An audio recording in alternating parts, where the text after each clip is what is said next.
Time now to get the latest trends in dive retailing, travel, and training with Level Up, the podcast of Scuba Diving Industry Magazine. Now, here's your host, Scuba Radio's Greg the Dive Master. That would be me. Welcome to Level Up, this November edition of the official podcast for Scuba Diving Industry Magazine. I am Greg the Dive Master from Scuba Radio. Check it out every Saturday, 3 to 5 Eastern Time. This is a little bonus podcast that we put together with the folks from Scuba Diving Industry Magazine. The man behind the madness is Willie Cline. He's with me, as well as the co-publisher and editor at Charge, the Dive God, Mr. Neal Watson. Willie, how you doing, buddy? I am doing great, Greg. Thanks for organizing this little powwow. And Neal, it's nice to see you. Yeah. It's great to be here. Great to see a bunch of old friends.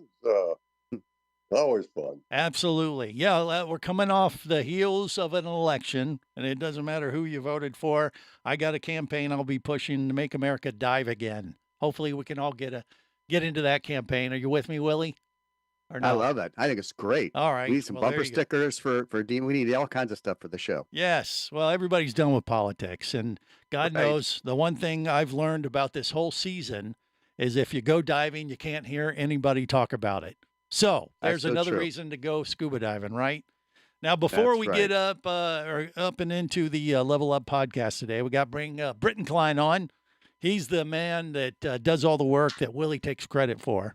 But so true. But Britton is with us to kind of give us a little heads up on what's been going on with Scuba Diving Industry Magazine. And I know there's some exciting updates coming up for the magazine, for the DEMA show that's just going to happen here in next week or two. What can you tell us there, Britton? Yes, sir. Yes, sir. Thank you, Greg, so much. I'm really, really excited to be here, as always, and share all the really, really cool things that we have lined up for the DEMA show, November 19th. To the 22nd in Las Vegas. First off, if you're attending, please be sure to grab your copy of Scuba Diving Industry Magazine in the DEMA lobby.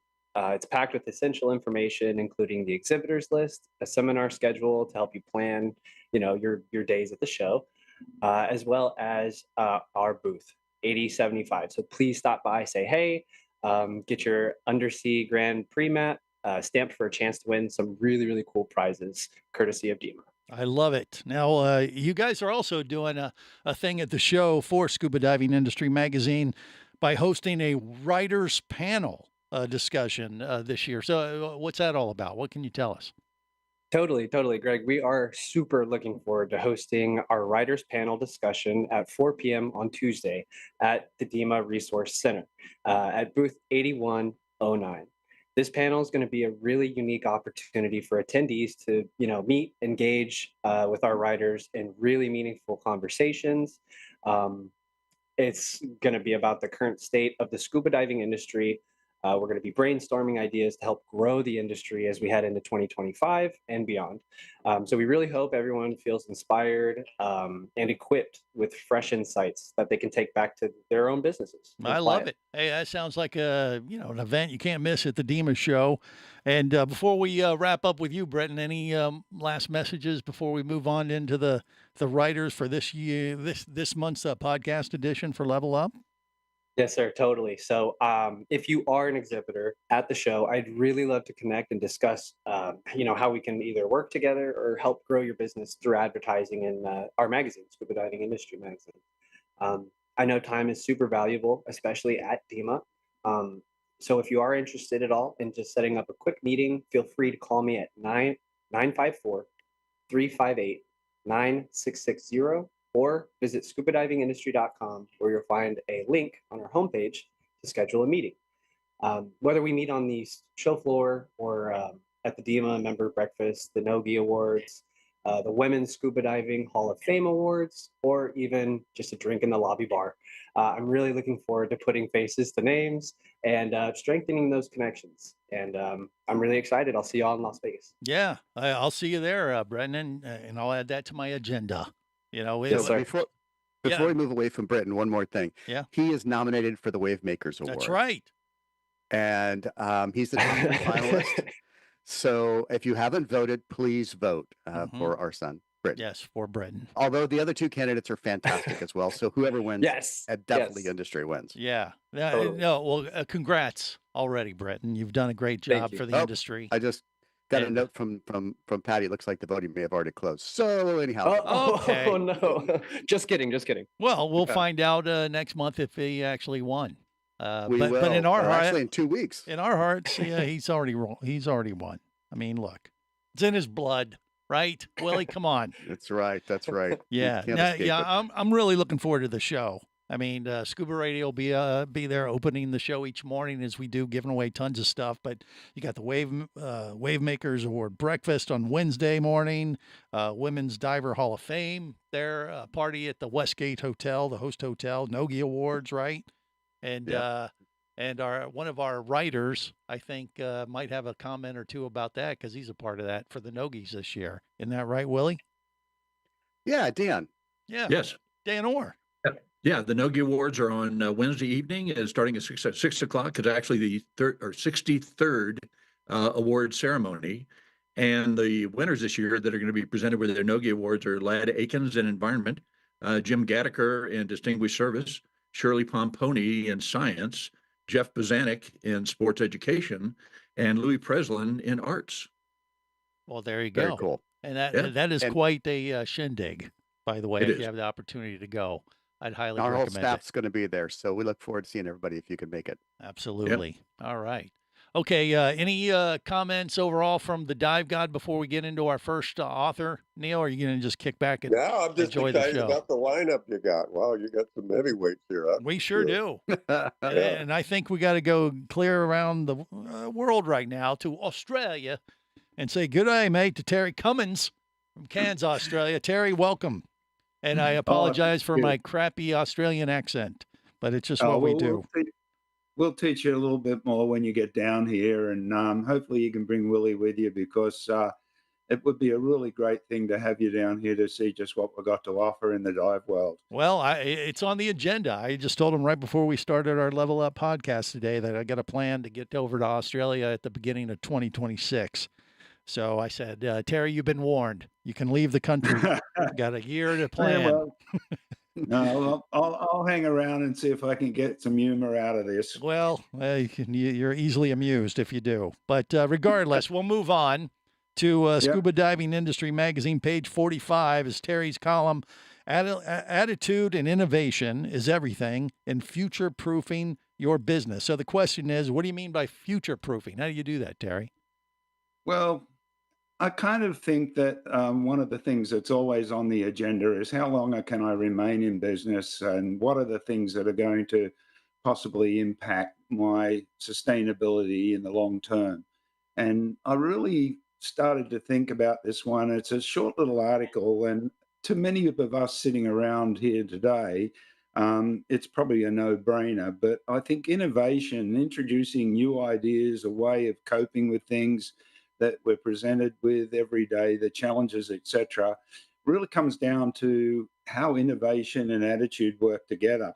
And I've always been hearing, almost my entire life in the diving industry, which is kind of like 50 years now, I keep on hearing that, there's all these challenges and business has never been harder. And I just can't believe that, because we've always had wars, we've always had things like SARS and the GEC, and more recently COVID, and you guys have been subjected to sort of the backwash, I guess, of the elections, and, Right. and you hear people talking about all these things. But to future-proof your business, if you're innovative and you've got a fantastic attitude, I think that goes a long way to the survival and future-proofing your business, so that you sort of remove yourself from those things. So I started looking around for this article just to get a few examples of where innovative operators are actually doing amazing things in adverse conditions. And I found that in reading some of the academic literature, it's obvious that negativity actually attracts negativity, and positivity attracts positivity. It's a little bit opposite to the physics of laws and stuff like that. So one of the things that I think that we need to do is to make sure that in our businesses we generate positive thinking and innovative attitudes all of the time, because doom and gloom attracts doom and gloom people, let's face it. And like-minded people that we want to attract, the people that want to get into diving and enjoy the wonderful underwater world that we all enjoy, do not want to face a doom and gloom type message from either a supplier or a retailer or a travel agent or whatever. So I put together a few little examples of ways people can get around this. And one of the things I did years ago was I did a seminar for a manufacturers group and talking about that advertising can be a waste of money. And part of that was to look at how if you don't have a positive message in your advertising and promotions, and you don't have a bit of humor and a bit of urgency and that call to action we all know about, then it's really not going to work. And so it all revolves around this idea of innovation and basically a great attitude. So to give you an example of where you're heading, Greg, soon down to visit us in Australia with the Great Barrier Reef, we all know that there's been lots of talk about the Great Barrier Reef is, you know, dying or is not going to be around for much longer. But I found that 87% of the divers that come here want to go back. And so that's just one of the examples I put in the article of where negativity can drive a whole bunch of people in the wrong direction. So read the article. There's a few more examples in there that are quite exciting. I don't want to take up too much time, and it's really, really great to be in such great company, not only here today, but also, you know, as co-writers of this magnificent magazine. It's been long overdue and something we all need to put out to the industry. Well, there you go. And I think those are wise words. Wouldn't you agree there, Willie? What do you think? Yeah, no, that's great. And if you read his article, I love the message that Terry usually communicates. And by the way, I think we've been using for the last 3 or 4 issues many photos from his wife. That's a very, very talented photographer. But the most important thing is you see these photos, you're like, where is that? It looks like Fiji. I had no idea. It's so beautiful. But the text in this last article talks about several examples of very unique marketing that a lot of the shops have been doing in Australia. A photo club exhibit exhibit for a photo club that brought in 4,500 people to look at photos. Another one was a dive shop that provided daycare for kids while the parents went out on the dive trip that day. I mean, very innovative stuff and very creative. So it goes really nicely with your message. Is this innovation's really how you survive in this industry. Yeah, and turning a negative into into a positive, or at least Absolutely. working it some way. I mean, that's kind of what I'm trying to do with this friggin' hat I'm wearing today. Make America dive again. Hello, I know everybody hates politics. I'm right there with you. But hey, how can you take something negative, twist it into something fun and unique, and turn it into something positive for dive businesses? So that's where my mindset is. Whether I'm connecting, I don't know, but that's where I'm going. Neal, you have any comments? Are you with me on this or what? You know, absolutely. I mean, it's such a pleasure to be in this industry. And I mean, you take people that normally may not be the most fun in the world under their business environment, yet you get them in a group of divers. And I mean, everybody just seems to be having a good time and creative camaraderie. So, yeah, absolutely. I'm with Hey, you there. we're the coolest people on the planet. Let's be honest and modest. No, but we are On my pretty. dive boat. Yeah, that's right. We're the It's- wettest people on the planet, too. well, that's true. But you know, scuba diving's kind of like a superpower. That's the way I look at it. It's my Avengers cape or whatever. So if you don't mind, I'm going to tee up Dean here on this Yeah. next article.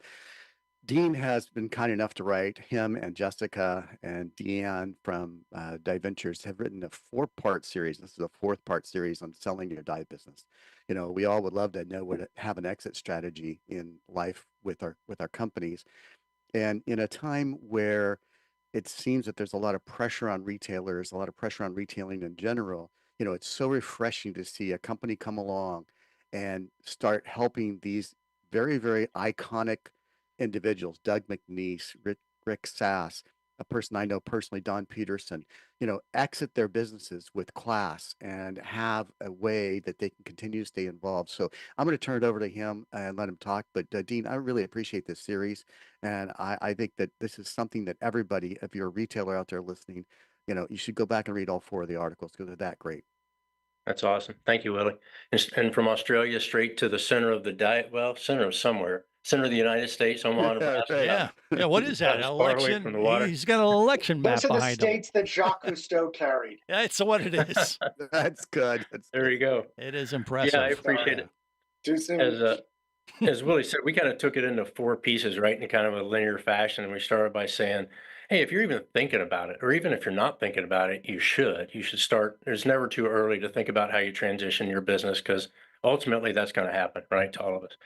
And then we started, then we talked about who, what, where, when, why, and how to think about that. And then Deanne Olson, our chief financial officer, took the next chapter and said, okay, now that you've thought about it, how do you prepare to do it, right? And her points were, you got to get organized. You need to understand the economics, because there's going to be evaluation, and you got to be realistic about that. And we provided some range out there for people to at least get a feel, and to not underestimate the emotional impact this is going to have, right? Because most of these people, most of us, this has been our life. And when you decide to retire and turn your baby over to somebody else, that's almost a tougher emotional decision than it is an economic decision. And then Jessica, our head of marketing, talked about, okay, now that you've actually done all that, how do you communicate it, and how important that is, right? And how you share the who, what, where, when, why, and how, that you be really, really mindful about who your audience is, the WIFM, what's in it for me, because every one of these acquisitions we've done, the first thing they do is they look at the previous owner and say, are you okay with this? Are you? And when they say, yep, we're good with it, then they think about, what does this mean to me? And your audience is DIPROs, your audience is your retail team, your audience are your customers, your audience is the vendors. And the communication should be the same, but you got to tailor it a little bit, because that's what they really care about, is how does this impact them? And then the third thing that Jessica really reinforced is, don't shy away from change. So many people want to say, oh, nothing's going to change. Well, that's malarkey, right? Something's going to change, something better change, or else none of us are going to be here. And so don't be afraid of change, lean into change and acknowledge change, and highlight what is going to be different. So those first 3 were hearing from us. Then we said, what better than to hear from these people that have actually gone through it? And so that's what this 4th one was designed to do. And I was probably most excited about that, because it's from previous dive owners that have gone through the process, right? And as Willie said, Doug McNeese, self-professed scuba Jesus, right? I think anybody that's been to a DEMA knows Mr. McNeese. And 2nd generation, been in the business for 60 years, owned the dive shops, had 4 locations. We bought 3 of them, Atlanta, Little Rock, and Memphis. And so Doug highlights a couple of things. He starts with the economics, right?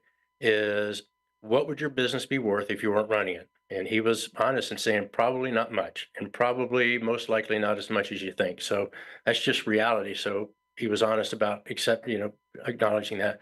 The second is, he didn't underestimate that the emotional aspect is harder than the economic aspect, especially when it's multi-generation. And then the third that he went through was, most important thing to him was preserve the legacy, right? And it's the legacy not just from Doug, but from his parents. And so there's a huge emotional obligation to that. So he stressed how important it was to find the right buyer. Fortunately, thinks we were, and we do too. And then he talked about change, that it's different, and don't think it's not going to be. And then we talked to Rick Sass. Rick and his wife Kim have been in the business for 40 years in Battle Creek, Michigan, subaquatic sports and service. And Rick was a little bit different. He said, we just wanted to retire. We wanted to turn the keys over, and we know we had one shot to do it. And they actually thought about just closing their doors. And they said, well, we thought about that. We couldn't do that, because all of our customers are our friends, and all of our friends are our customers, and we can't let them down. If we closed down, there wouldn't be a dive shop in Battle Creek, Michigan. So he wanted to make sure he found somebody that would take care of their customers and who shared the values and goals, right? And then he acknowledged things are different. And you say, well, I may not have done it that way. You just have to acknowledge that, and you just have to accept that and go forward. Don Peterson, as Willie talked about, he was my first acquisition. Loved Don to death. And he had been in the business for 30 years with Aqua Sports in Springfield, Missouri. And Don had wanted to retire from the day to day, but he still wanted to remain involved. So we made that happen. But his priority was, I want to take care of the customers, and I'm going to stick around and make sure you guys do that. And we said, that's great. So Don still teaches for us. He loves teaching college classes. He loves leading trips, and he loves hanging around the dive shop teaching the next generation. And we love that. We couldn't be happier. Chelsea Foster, another kind of interesting story. Her parents, Wyatt and Beverly Foster, own Sea Ventures in Atlanta.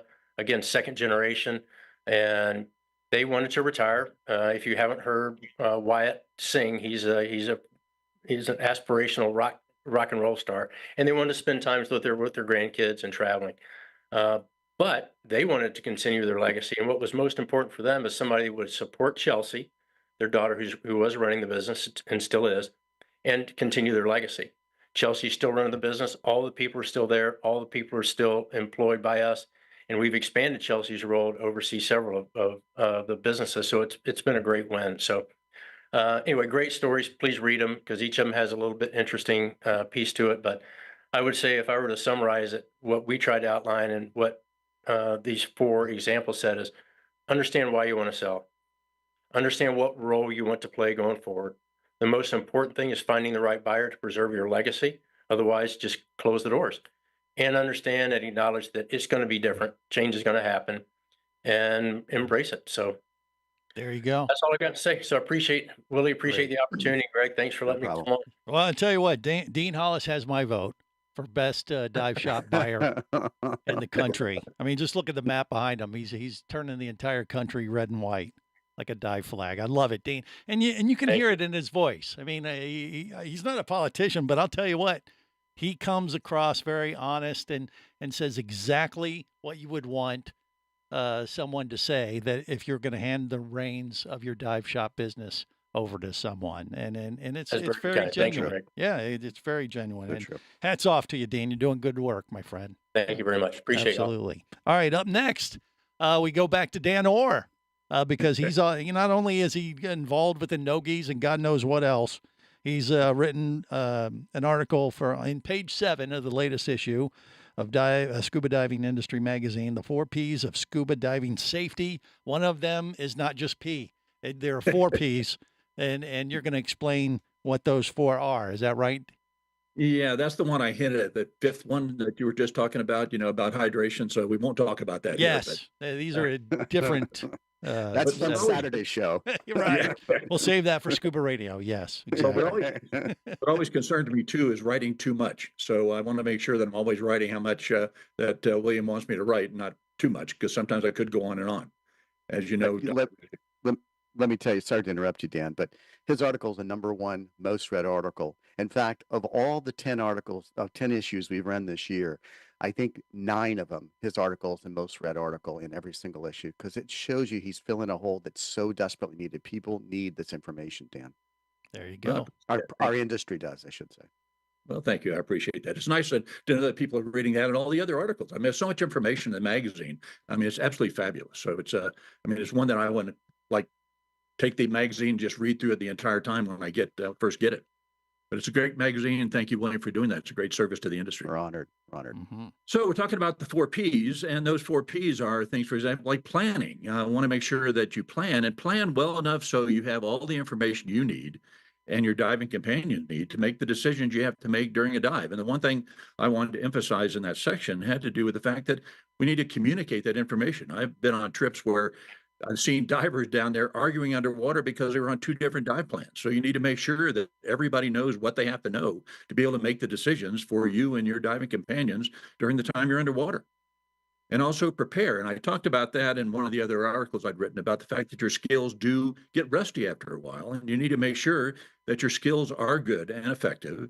And also you want to make sure that your health is effective, because a lot of people really don't take care of their health as they should, which is another article that I'd written in one of the past issues.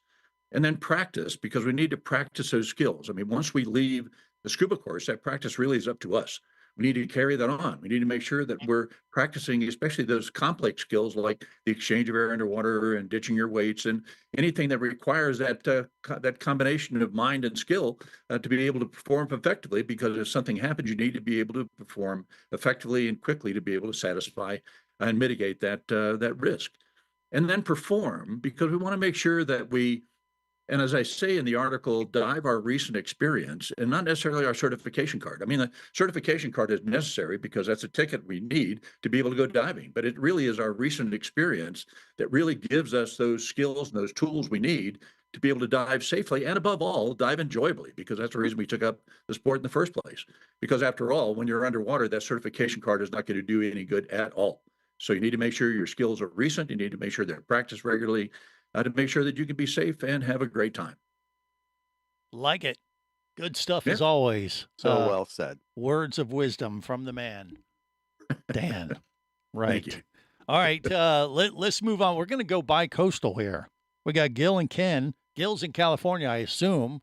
And I know Ken's in New York City. And they wrote an article on page 13 of the latest issue. Let's all jump in on the Global Blue Friday bandwagon. Now, I know what Blue Friday is because I talked to Gil, I think, the last couple of years about this on Scuba Radio.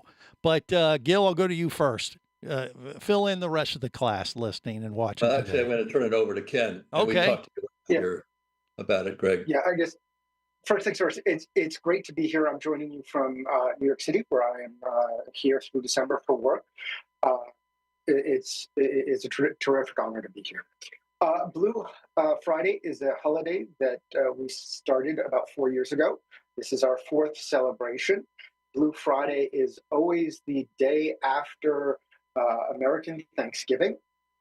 This year it's the 29th.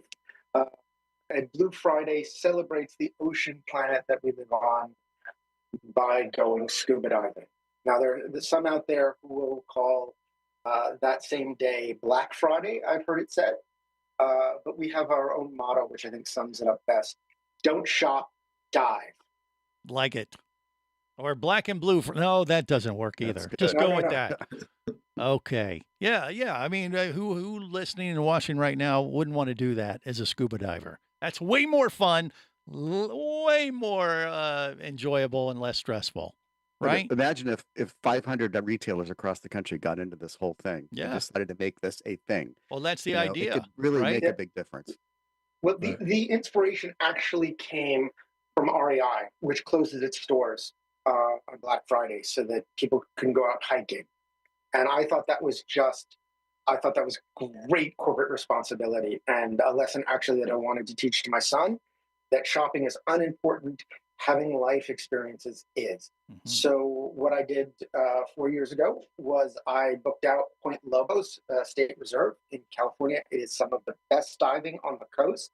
You need to make a reservation because they only let about 10 or 12 divers in every day.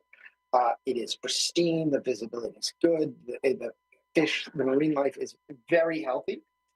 And my son had just gotten his certification. So I needed an excuse. He was 15 at the time to take him out into the ocean. So I booked out the reserve and a whole bunch of people joined us. And then we wound up booking out on Saturday. And a whole bunch of other people joined us. And this was a great opportunity to get out, burn off the turkey dinner. And, like we have Blue Friday. And if your mother-in-law is in town, we'll have Bluer Saturday. And if she's still sticking around, we might have Bluest Sunday. So it's a great opportunity to get out, be with your friends, get some exercise in, and the sales will be there on Monday. Yeah, and you guys are doing that in California, but any dive shop, any dive club can jump on this bandwagon all around the world. Right, Gil? Absolutely. Yes, sir. Yeah. So last year, I reached out to a member of our dive club who lives on the Big Island. He went off the coast of Kona that day. I reached out to a dive shop I've been with in Roatan, and they did it that day. So last year we were in 3 places. This year we want to go larger. And remember that famous line from Jaws where Chief Brody is on the back of the boat and he's chumming the water and he sees the shark for the first time and he goes up to Quint and he goes, "We're going to need a bigger boat." Mm-hmm. Well, that's what we're doing here today. The Level Up podcast and Scuba Diving Industry magazine are giving us a bigger megaphone to broadcast the news about Blue Friday worldwide to everyone today and in the magazine. And we're asking dive shops and liveaboards and reefs or resort hotels to promote Blue Friday in their resorts to their students. So whether they're getting certified or doing resort courses or open water certification or whatever, we're asking them to focus on Blue Friday, communicate it to me through email to gil@zeimer.com. It's on my name here. And I will coordinate it with our social media and for our efforts for next year to show how much bigger Blue Friday can get year after year after year as we continue to make it an evergreen holiday event. I like it. Neal, what do you think? We do this in the Bahamas. Absolutely. Give Yeah. us another I'm on board. excuse. Get me the information. Yeah, For pop sure. over to Bimini and maybe do something like that. That'd be a little I'll less put it out trek. to the Bahama Diving Association, try to get them all involved. I love it. I love it. Good Good We're work. actually organizing a Blue Friday holiday here in New York City. I've been working with Big Apple Divers, which is one of the largest and oldest dive clubs in the country, and a dive shop here in Manhattan called Pan Aqua. So I want to give them both a shout out.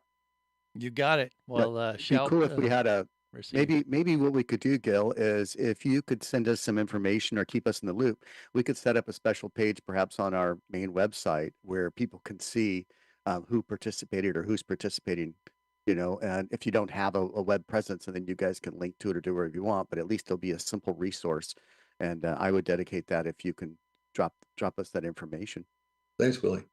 There you go. Great. Good Thank stuff. you. All right, moving on. Our next author and writer from Scuba Diving Industry Magazine is John Flanders. Are you related to Ned? You've heard that a million times, and I know you A heard few it. times now. He's a distant Yes. cousin. Yeah. It's a Simpsons thing, and So John's brand new to us. He's this first time writing for us. He's a manufacturer, and they build a product called custom mouthpieces.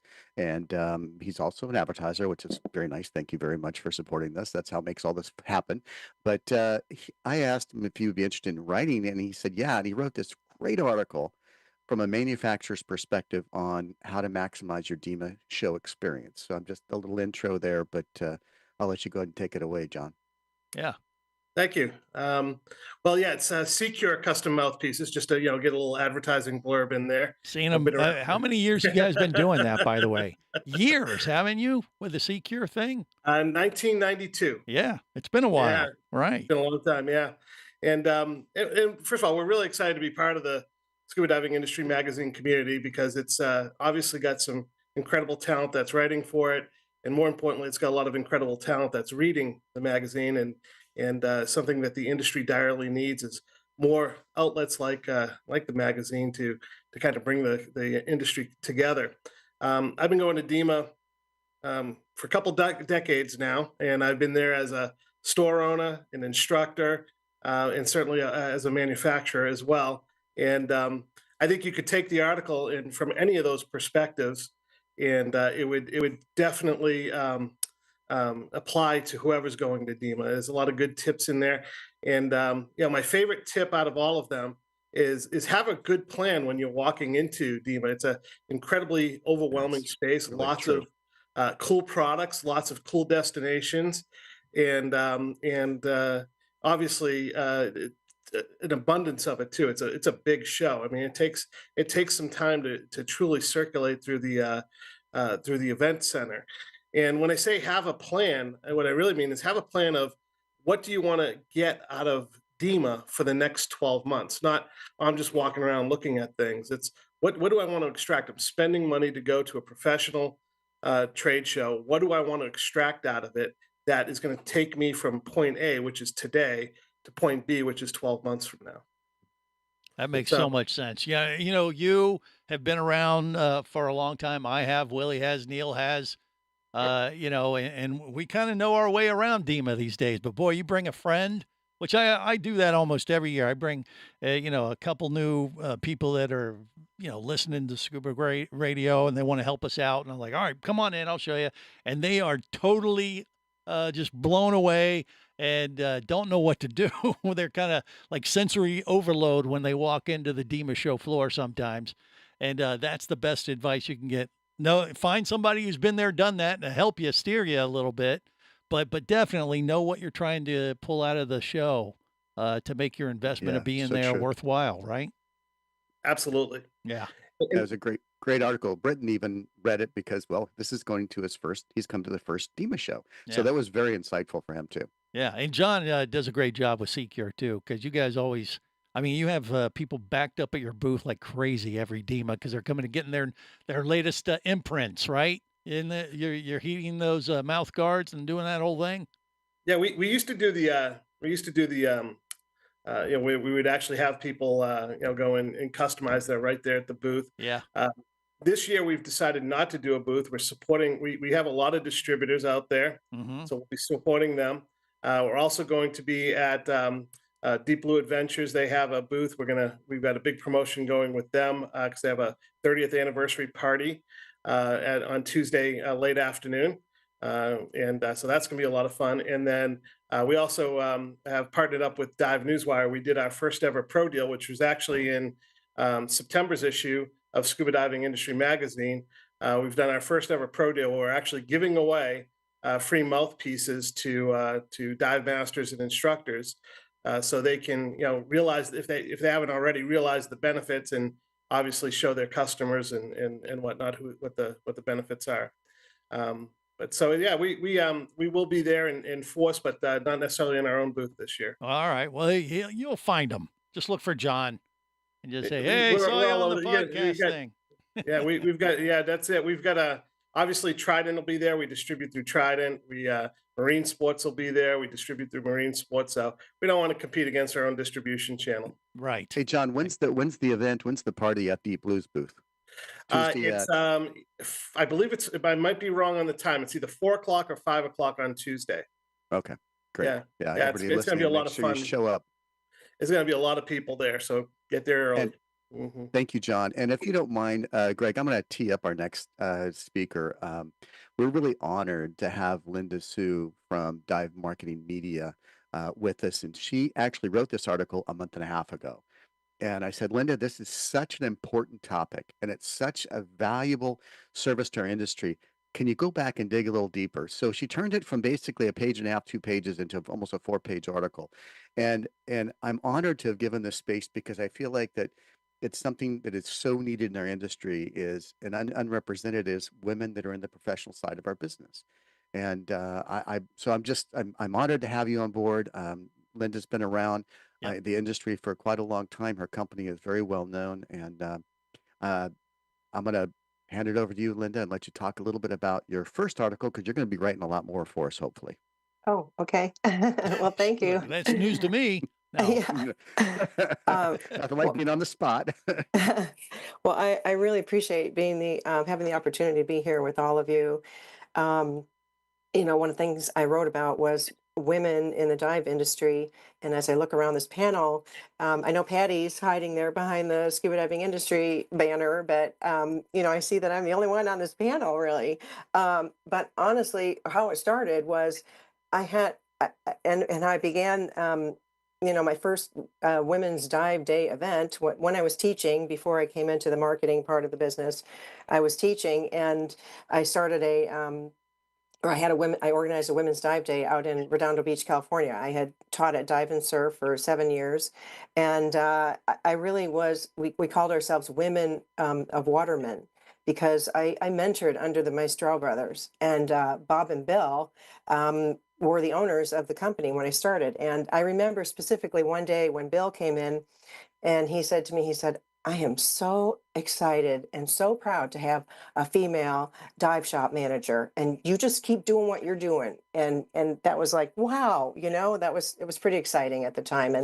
And so I had a team of a lot of female dive masters and instructors, and I didn't really think that there was, this mass difference until I went with Dive and Surf to the first DEMA show, and I realized, oh my gosh, this is really a small percentage of women that are in the dive industry. And honestly, it's a challenge sometimes, but it's very rewarding, and I'm very excited to say that I've been here in the industry for like nearly 30 years. And moved in through different segments of it. And there's a lot of people in the industry that help support women in diving. And I think, having other women that can teach young girls, there's that extra little sense of comfort. Women are a little bit more nurturing. I mean, maybe some of your elementary school, your teachers growing up, maybe many of them are women. They're kind of, encouraging young females to enter in. So there's sometimes, I remember when I was teaching, I had a lot of fathers, and it was like a daddy-daughter thing where they wanted to get their daughters into diving. So they would come through classes, and I had a lot of students that were, dads who brought their daughters through.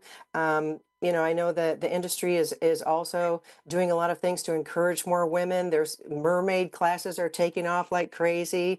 In the article I wrote a lot about, some of the female manufacturers that are now offering, things to make it more comfortable for women. Secure mouthpiece is one of the first things I picked up. So thank you for that, John. That was really helpful. When I first started diving, because that thing was uncomfortable, and women, when you have those little small things that make small changes, then all of a sudden they're like, oh, I can do this, like, hey, if he can do it, then I can do it too, So, and when they see other women as role models, that helps encourage young women as well to stay active when you have events that you plan that are, Women's Dive Day events. That's, started 10 years with Patty. They kind of coined that and started that event. But it's turned into much more worldwide. It doesn't have to be an organization specific, and anybody can have this event. In fact, maybe even having it more than once a year, encouraging certain types of events that might be more attractive to young girls to come into the industry, stay into the industry is important. Let's see what else. There's some of the manufacturers that we talked about. There's Scuba Do Rag I talked about in the article, and Stream to Sea. Those folks are both female owned manufacturers, and they're making products that help with hair management, which is like a big thing, like how do I do my hair if I have a hood on? And what do I do if I'm warm water? There's techniques to that with long hair, So having someone that's comfortable, that can kind of guide women to help answer some of those to make sure they're more comfortable while they're diving keeps them active, and having role models to keep them excited about looking up into the future and becoming pros is, I think also important too. So I know the industry is growing, and there are more percentages of people coming in. There's dive travel specialists out there. There's so many more women organizations that I just didn't even have space for in this article to write about. But there's dive travel agencies that that are owned by women that are sending people all over the world, have like Deep Blue. experience. Yeah. Like Deep Blue, yeah. Yeah, Right. exactly. Yeah. And resorts are owned by women now. There's dive centers, Dive Tech I mentioned. Jack's Diving Locker is co-owned by a female. And then, family diving, organizing family diving trips from Margot Payton. She's got keeping families together. So now it's like, oh no, we can bring the whole family together. Of course, there's girls and boys in that. And having women that can help nurture basically, and be role models is, I think, what will help sort of grow this industry with more women, providing opportunities, providing role models, and all that equipment and all those special needs so we're comfortable, with when we are diving. I think is Yes. really important. Women Divers Diving Hall of needs Fame. women. I think everybody would agree with that, male Yeah. or female, Thank you, right, Linda. Willie? It was, Yeah. I agree. And Linda, thank you again for taking the time to research the article so well. So if you haven't read it, please read it. It's really important. Mhm. And I look forward to hopefully working with you on other stuff too in the future. Good Thank you. stuff. Good stuff. Yeah, we got to make the tent bigger, or just be welcoming, and it's tough for women sometimes. I have no question about it. But I know I don't speak alone for all the folks out there that would just like, we just need more of everybody. Women, Yeah. So true. minorities, anything, just bring them all. We just need everybody. All right, moving on to our next. Dan had a comment. I was just Dan. going to make a comment. Yeah, a couple of years ago, I actually gave a lecture at a university in Tokyo. And when I looked out in the audience, almost half the people in the audience were women, and the average age was Wow. probably around 30. So Wow. we got our work cut out for us Fantastic. here It was fantastic. stateside. Yeah. Most of the dive masters on the boats in Australia are women. They have Wow. probably a 60 to 40% bias. It's Wow. fantastic. Good stuff. Great. All right. Like I said, the Great. more the merrier. Billy, I have a question for Dan. Dan, when you went Yeah. on that Antarctica trip, I know Virginia Brea was there. Was that what percentage of women to men was that for the Sea Explorers? On the citizen science program, there were Yeah. probably, I'd say, maybe 30% were women. Oh, I thought it was more. That's good though. It's great. Yeah. Good. Yeah. Just know it's out there, ladies. Bring it on. We'll welcome you with open arms. But, So that's our next regular, Greg. yes, But he's not showing video, so I don't know if he's there. Hello, Alex. Are you there? Alex Brylske, Dr. Alex. Alex. Dr. Brylske. We may have to go bypass him. I had to wake up. Oh, okay. Oh, there he is. He was paying attention. He wasn't sleeping. Yeah, of He'd course. never do He's playing Tetris, probably. that. So, Alex, page 20, the latest issue of Scuba Diving Industry magazine, an interview with Reef World executive Cleo Harvey, the director of that fine organization called Green Fins. What can you tell us about green fins? Well, first of all, I'm surprised you don't know what green fins are because. Well, I do, but I'm trying to. No. I mean, just as you're ready to enter the water, and your seasick dive buddy decides to call Ralph. You end up with green fins. That would be my dive buddy for sure. Yeah, They called me the Chunkster in college, not by coincidence. Anyway, Green Fins is the only internationally recognized accreditation program for dive operators who want to affirm their commitment to sustainable diving and snorkeling practices. It's an initiative funded by the UN Environment Program. It's administered by a UK-based NGO called Reef World. And Chloe, as you said, Harvey is the executive director, but more importantly, in my opinion, she's the world's leading expert on sustainable diving and snorkeling. And she's done more to advance this than I think anyone else on the planet. It was a real honor to do that. If you remember last month, I wrote an article called What is Sustainability and Why Should I Care? And I wanted to follow that up with some practical example. And this was a perfect opportunity because while green fins is very well known in the Indo-Pacific and in the East and in East Asia, it's not very well known in this hemisphere. So the intent of my article was to kind of broaden the awareness among our own readers, in this part of the world. In the interview, Chloe expounds on 5 main points.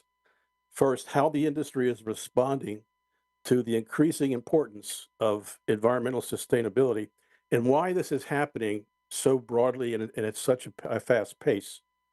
Secondly, of course, what the industry can do to contribute to marine conservation and particularly to coral reef conservation. How, of course, green fins fits into that. And then what the future holds for green fins and sustainable diving in general.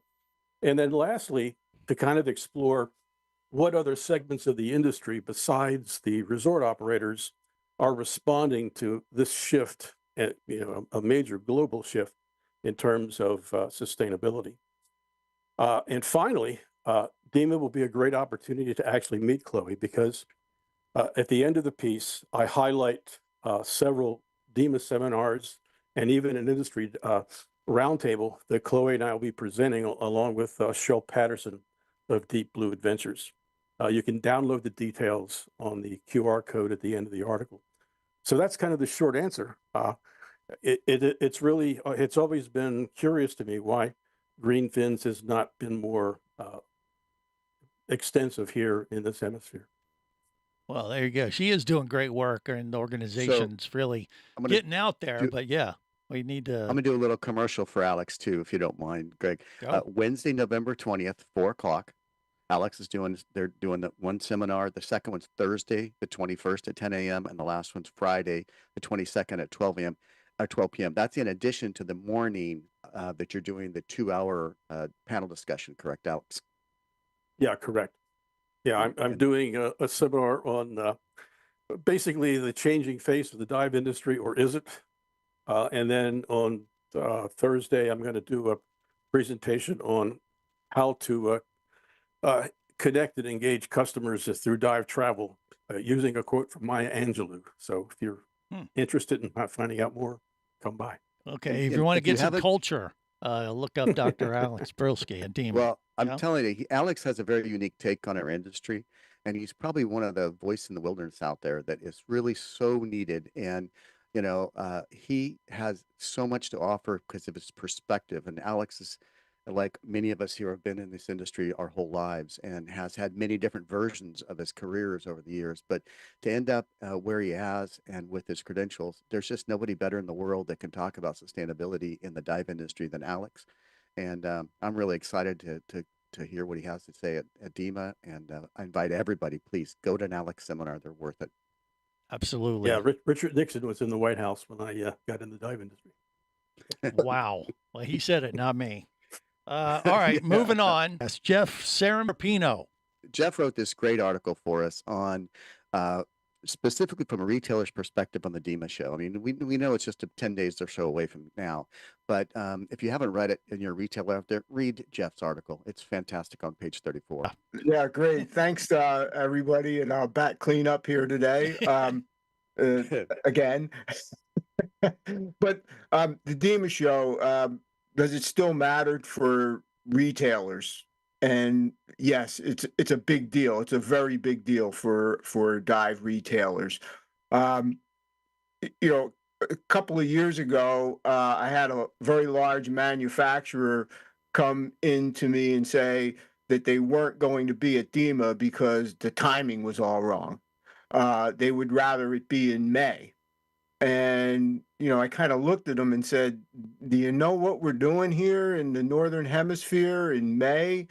From a dive retailer perspective, we're working pretty hard. So timing was all wrong. So the timing of DEMA, I think, is really optimal for dive retailers. Not for everybody, but for a lot of us who are winding down the season, a long year of teaching, training, travel, things like that. And right before the Thanksgiving holiday, the timing is optimal for the DEMA show. The other thing about the show that's really important for dive retailers is the fact that you are maximizing your opportunity or your time. You're there and you get to interact with all your stakeholders in one spot: training agencies, your manufacturers, your representatives, your travel destinations. It's just everybody's there at one particular point in time, and you're really maximizing your economic value of your travel budget and your time commitment. So there's a lot to be said for that. I had to turn down a couple of times where manufacturers have come to me and said, we're having special events, they're captive audience, it's just for them. And I declined because, the time away and being only focused with one group was not going to cut it for me. So the timing of it is right, and the opportunity to maximize your budget's there. Now, that being said, it's amazing how quickly 4 days goes by. And as a retailer, you have to maximize that time, again, against that investment. And I found a couple of tricks for me where really the DEMA app is just critical. If you're not using that, you're kind of walking around with a piece of paper trying to figure out where things are happening. But the DEMA app has allowed us to really maximize that time at the show. One, I like to go through and first pick all the presentations that I'm interested in attending, because some of them only happen once, and you want to make sure that you know when that's going to happen. So you start to build your schedule out with your presentations, and then next you can layer in on your calendar there the specific meetings you're going to have with your representatives, with your sales reps, with your manufacturing reps, liking to schedule them in time so that you can show up at their booth and they know you're coming, and you can really focus on what you want to do with them. And then the other piece around it is the third piece is there's so many exhibitors out there, and you want to maximize your time with as many of them as you can. What I like to do is go through the exhibitor list and pick them as my favorites, and they show up on a list of favorites. And then as I go through and have visited that booth, I click it off and I know I've been there. So there's just so much happening at the show on the exhibit floor, meeting with your manufacturers, the presentations, but then there's so many more other network opportunities, the social events that the different organizations have. All the training agencies have something. Dan has a big social on Tuesday night at the show, which is always really great. It was packed last year down in New Orleans. And then you just get to hang out at the hotel and meet with your people. So there's a lot going on at the show, and it really allows you to maximize your time, along with bringing staff members to the show who get to fill in some of the gaps for you. They can focus around things.